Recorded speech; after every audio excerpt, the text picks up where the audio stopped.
Kira-kira TSBD Desa Tumpak mau dibawa kemana? Macam tahu naon nih. Ya game noros ngese.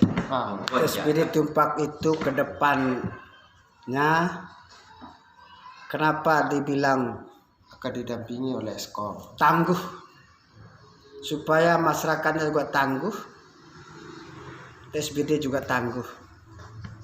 Ya, begitu. Baik ekonomi manusianya tangguh, ekonominya tangguh. Itu namanya desa tangguh bencana Dan bersih. PHBS. PABS. Karena didampingi oleh. Selanjutnya, apakah nanti Bapak Ketua ini butuh lampiran atau bagaimana? Lampiran gimana itu? Yang ujung Eskomnya. Oh ya. Tergantung gitu. Tergantung kalau lampirannya. Oh iya. Tergantung lampirannya ya. Tetapi sudah jelas ada itu kan? Ada. Oh iya. Baik. Selanjutnya, apa saja program TSBD yang sudah dilaksanakan sampai hari ini?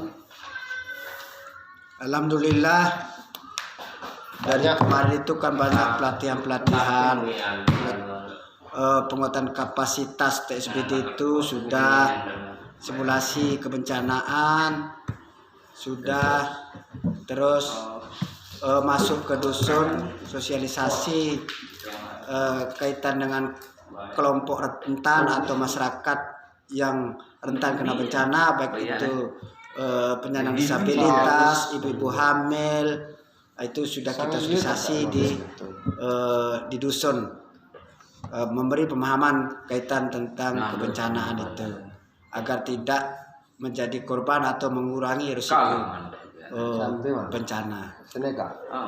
Kemudian dari beberapa pengurus, mungkin ada pengurus yang kurang respon terhadap kegiatan-kegiatan yang sudah direncanakan sama Pak Ketua. Bisa disebut siapa saja anggotanya atau mungkin pengurus inti seperti bendahara atau sekretaris Pak Ketua?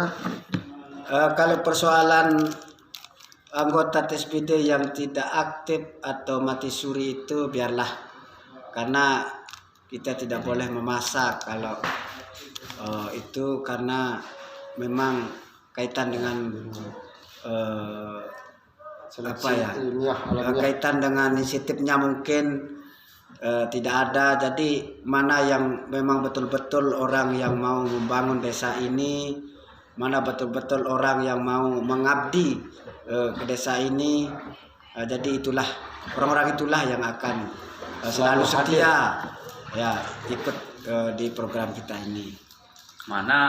Kalau memang seperti itu, apakah memang tidak ada anggaran yang disiapkan sama desa atau bagaimana Pak Ketua? Ada sih anggarannya, cuman itu bukan fokus kepada honor atau gaji ya. Itu harus bagaimana cara mendapat itu, harus ada kegiatan kita, harus ada pekerjaan kita, baru kita dapat. Bukan hanya dikasih honor percuma-cuma, tidak. Misalnya contoh, misalnya kita masuk ke dusun itu sosialisasi, memberi pemahaman tentang bencanaan ini terhadap masyarakat, nah boleh kita dapat uang itu. Tetapi kalau dia hanya modal SK, ada SK saya, terlalu minta honor atau gaji, itu tidak ada. Oh begitu. Jadi terkait dengan anggaran mungkin masih minim yang diberikan sama desa, namun penggunaannya tergantung dari kegiatan yang sudah direncanakan, begitu Pak Ketua ya. Ya. Baik.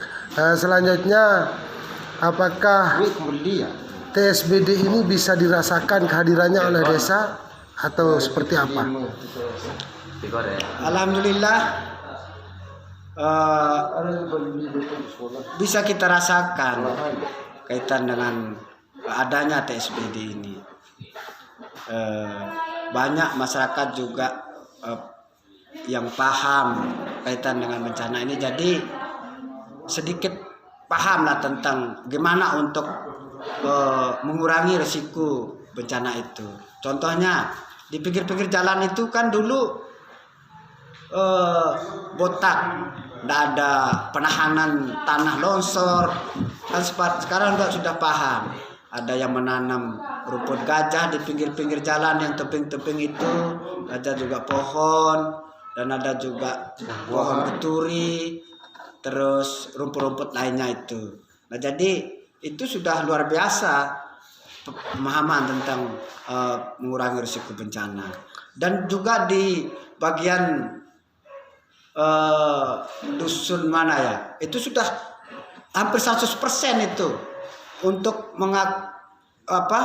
menerapkan terasering itu.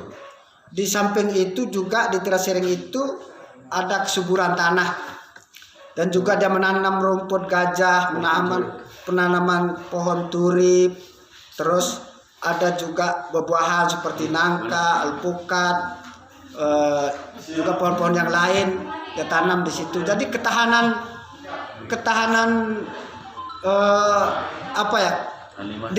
di waktu musim panas itu, jadi kelembapan tanah itu ada karena sudah punya terasering.